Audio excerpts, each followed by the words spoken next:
반갑습니다. 송재준입니다. 많은 분들이 또 귀성길 그리고 또 연휴 기간 동안에 가족분들 만나시고 좋은 시간 보내실 것 같은데요. 저 같은 경우는 약간 지금 좀 감기 기운이 있는 것 같습니다. 여러분들도 뭐 워낙에 갑자기 날씨가 추워지기도 하고 따뜻해지기도 하고 막 눈도 오고 막 이러다 보니까 감기 조심하시고요. 모쪼록 가족분들과 만나가지고 좋은 시간 보내시고 새해 복 많이 받으시기 바랍니다. 이게 또 막 정치 얘기 나오다 보면은 이 가족 간의 평화가 깨지지 않을까 걱정이 되기도 하는데 뭐 가족분들 많은 곳에서 이제 뭐 제 영상 막 틀어놨다가 막 저 자식 저거 막 이러면서 또 막 싸움이 나는 건 아닐지 걱정이 되기도 하는데 모쪼록 진짜 이 시기만이라도 여러분들이 많은 또 행복과 그리고 또 새해 복 많이 받으시기 바랍니다. 오늘 제가 얘기를 좀 해보고자 하는 것은 윤석열 대통령 탄핵 정국에서 지금 이제 비판이 나오는 것이 그냥 단순히 정치적인 목적이 아니라 이 법과 질서, 법과 원칙이 무너져 내리고 있다. 요거를 제가 많이 강조드리고 있지 않습니까? 특히나 이제 뭐 저뿐만 아니라 지금 이제 법원 일각에서도 윤석열 대통령에 대한 체포영장 그리고 또 구속영장에 문제가 있다.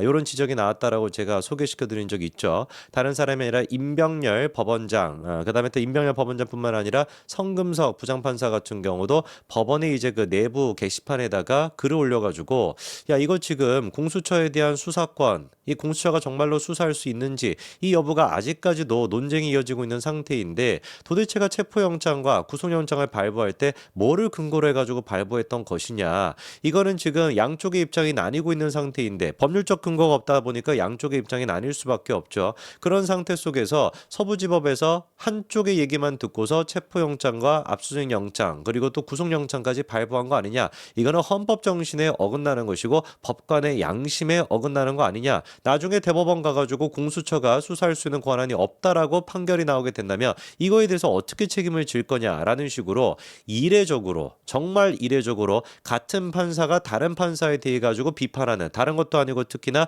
이 영장실질심사 같은 경우는 독립적으로 또 운영이 되는데 그거에 대해 가지고 비판하는 모습이 있었다라고 소개시켜 드렸죠. 그러니까 단순히 지금 이제 우리가 지적을 하는 내용 자체가 정치적인 유불리에 따라 가지고 말씀을 드리는 것이 아니라 정말로 지금 어떻다라는 겁니까? 법과 원칙이라고 하는 관점에서 봤을 때 말이 안 되는 일이 진행이 되고 있다는 겁니다. 자, 특히나 이제 지금 양쪽의 입장이 나뉘고 있었을 때 법과 원칙이 있다라고 한다면 객관적인 증거를 바탕으로 해가지고 양쪽의 입장 가운데 뭐가 맞냐 이거를 따져야 되는 거 아니겠습니까? 그것뿐만 아니라 증언의 신빙성 이거를 통해 가지고 이제 누구 말이 맞는지를 따져야 되는 것인데 명확하게 지금 일단 흘러가는 거를 봤었을 때는 증언의 신빙성을 봤었을 때 저는 윤석열 대통령과 그다음에 김영호 국방부 장관 두 사람의 얘기가 더 신빙성이 있다라고 봐요. 근거가 뭐냐라고 한다면 간단한 겁니다. 이 두 사람 같은 경우는 말이 번복되고 있지 않고요. 반대쪽에 있는 사람들 같은 경우는 말이 지금 바뀌고 있다라는 겁니다. 이것만 놓고 봤었을 때 누가 도대체 더 신빙성이 있는 거겠습니까? 자, 그러면 구체적으로 제가 왜 말이 바뀌고 있다라고 지적을 하는 것이냐? 일단 첫 번째 같은 경우는 곽종근 전 사령관의 케이스를 우리가 좀 봐야 되는데 윤석열 대통령에 대한 지금 이제 그 내란 여부 그리고 또 계엄에 대한 불법성 이거를 입증하는데 제일 중요한 게 뭡니까? 군부대와 경찰을 투입해가지고 국회의원들을 끌어내려고 했다. 요게 지금 제일 중요한 포인트가 되는 거죠. 그렇죠? 이 부분에 대해 가지고 지금 증언하고 있는 사람이 곽종근 전 사령관인데 곽종근 전 사령관 같은 경우는 뭐라고 얘기를 했었습니까? 내가 윤석열 대통령과 김영환 전 장관 측으로부터 내가 분명히 지시를 받았다. 국회에 들어가 가지고 의원들을 끄집어내라 라는 식으로 내가 명령을 받았다. 이렇게 지금 증언을 했거든요. 반대로 김영환 장관 같은 경우는 처음부터 끝까지 뭐라고 지금 얘기하고 있습니까? 내가 국회의원을 끌어내라고 얘기한 것이 아니라 요원들을 갖다가 끄집어내라 라고 얘기했다. 이렇게 지금 입장이 갈리고 있어요. 자, 그런데 곽종건 전 사령관 같은 경우는 놀랍게도 입장을 바꾼 적이 있습니다. 제일 처음에 지난 이제 6일날 12월 6일날 그때 이제 그 주블리 김병주라고 하는 그 미친 인간 있지 않습니까? 주블리라는 말을 붙이는 것조차도 이상한데 그 김병주의 유튜브 채널에 나가가지고 분명히 뭐라고 얘기했었냐? 본회의장으로 일부 들어갔던 인원이 있었고 밖에 일부 인원이 있었는데 제가 그 조치를 하면서 김영환 전 장관으로부터 국회의사당 안에 있는 인원들을 요원들을 밖으로 빼내라 이렇게 들었습니다 라고 얘기합니다. 이때는 생방송이었죠. 그렇죠? 라이브로 그때 진행을 하듯이 그렇게 했었거든요. 자, 그러니까 분명히 곽종근이 뭐라고 했었습니까? 처음에는 인원들을 아니 요원들을 빼내라고 지시를 받았습니다. 이렇게 얘기했어요. 인원들이라는 말을 잘못 얘기했다라고 한다면은 그 바로 뒤에 지금 말을 고친 거 아니겠습니까? 인원들이라는 말을 잘못 쓴 거라고 한다면 뒤에는 의원들을 끄집어내라라고 했습니다라고 얘기해야 되는 것인데 인원들이라고 얘기하고 한 번 더 강조해서 요원들이라고 얘기한단 말이에요. 이거는 말실수가 될 수가 없는 것이죠. 인원들이라고 얘기한 거는 말실수가 될 수 있다라고 할지라도 그거를 고쳐가지고 다시 한번 얘기했던 요원들이라고 하는 말을 어떻게 말실수를 할 수가 있겠습니까? 예를 들어가지고 요원들을 아니 요원들이 아니라 의원들을요 이렇게 얘기하는 것이 아니잖아요. 인원들을 아니 요원들요 이렇게 얘기했으니까 명명백백하게 곽종근은 뭐라고 얘기했던 겁니까? 요원들을 끄집어내라고 지시를 받았다라고 했던 겁니다. 그랬던 인간이 그 이후에 입장을 바꾸게 되는데 그 입장을 바꿨던 또 모습이 뭐가 있었냐? 12월 10일 날 국회 국방위에 가가지고 곽종근 사령관이 뭐라고 진술했었냐면은요. 윤석열 대통령이 자기한테 전화를 걸어가지고 한 차례 전화를 걸어가지고 부대 이동 상황에 대해서 물었다. 그게 전부 다 이렇게 얘기합니다. 그럼 이 얘기에 따르면 뭐겠어요? 윤석열 대통령이 전화를 걸었던 건 한 번인 것이고 그 전화의 내용도 국회의원 뭐 끄집어내 병력 뭐 투입해 이런 게 아니라 부대가 어떻게 움직이고 있는지 상황 보고를 받기 위해서였다 이거 아니었습니까? 그런데 그게 오전이었고요. 박범계를 만나고 난 뒤에 오후에 가서는 곽종근이가 뭐라고 얘기를 하냐? 문을 부수고 들어가서 안에 있는 인원들을 끄집어내라고 나한테 대통령이 얘기했다라고 확 그냥 입장이 바뀌게 됩니다.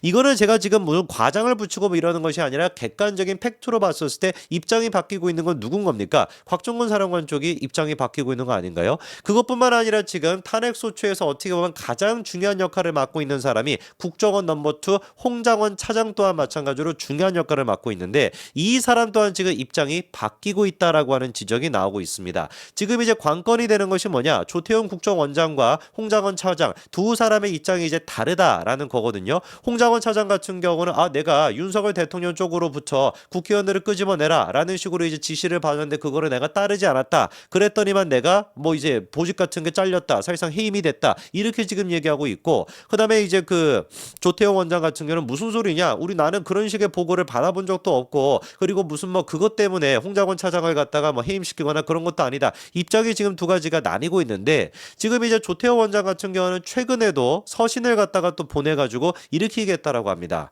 홍 전 차장이 나와 내 인격에 대해 입에 담을 수도 없는 말들을 하고 있는데 내 명예를 걸고 그 얘기들이 사실이 아니다. 이렇게 지금 다시 한번 입장을 밝히고 있거든요. 그러면 조태용 원장이 하는 얘기가 홍 전 차장을 비롯해서 국정원 어느 누구로부터도 대통령으로부터 정치인 체포를 지시받았다라는 보고를 받은 사실이 없다.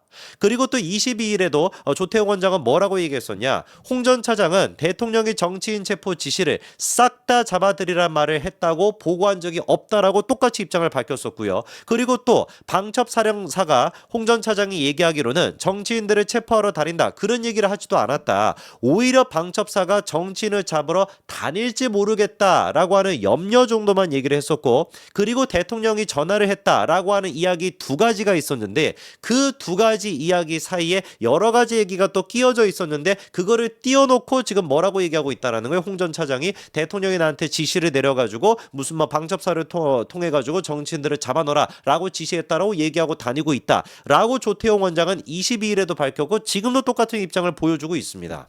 반대로 지금 홍장원 차장 같은 경우는 어떻게 입장이 바뀌고 있냐? 지난달 6일 같은 경우는 뭐라고 얘기했었냐? 윤석열 대통령이 이번 기회에 잡아들여 싹 다 정리해라고 지시를 내렸다라고 얘기를 했고요. 그날 또 있었던 한겨레 인터뷰에서도 뭐라고 얘기하냐? 윤석열 대통령으로부터 계엄 선포 당일에 정치인을 갖다가 체포하라고 지시를 받았다 이렇게 얘기를 했거든요. 근데 하루 만에 다음날 7일에 뭐라고 입장을 바꾸냐? 대통령이 나한테 직접 대포를 직접 정치인들을 체포하라고 지시를 냈다라는 건 사실이 아니다. 체포 명단에 여인혁 방첩 사령관이 그런 내용이 있다라고 나한테 얘기해줬기 때문에 그거를 그렇게 얘기한 것이다 이렇게 얘기합니다.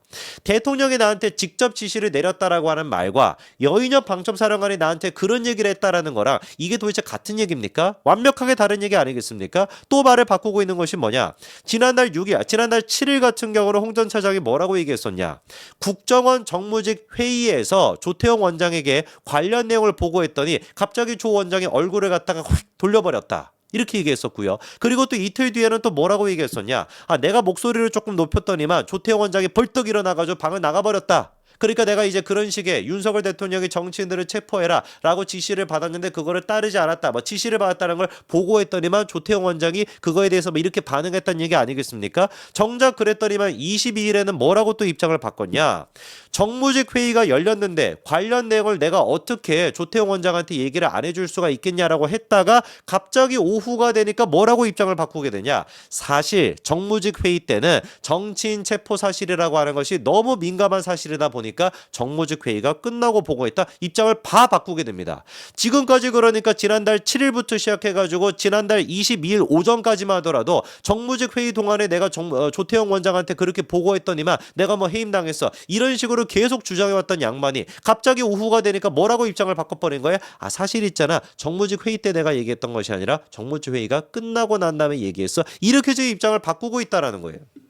저는 그렇기 때문에 지금 윤석열 대통령에 대해 가지고 뭐 윤석열 대통령에 대한 호불호 이게 중요한 것이 아니라 법과 원칙에 맞게끔 모든 사람 똑같이 이게 적용이 돼야 되는 거 아니겠습니까? 김영건 전 장관도 그렇고 윤석열 대통령 같은 경우도 그렇고 지금 이제 뭐 쪽지의 문제에 대해서도 어떤 문제에 대해서도 똑같은 입장을 계속 반복하고 있는 반면에 어떻게 된 것인지 지금 사령관이라고 하는 인간들 지금 뭐 곽종근도 그렇고요. 그리고 또 이제 그 홍 전 차장도 그렇고 이런 사람들 같은 입장을 바꾸고 있다라고 한다면 누구 얘기가 더 신빙성이 있다라고 해야 되겠습니까? 이거는 정치 영역이 아니라 이거는 법과 원칙 정의의 문제다라고 다시 한번 강조해 드립니다. 여기까지 말씀드리겠습니다. 감사합니다.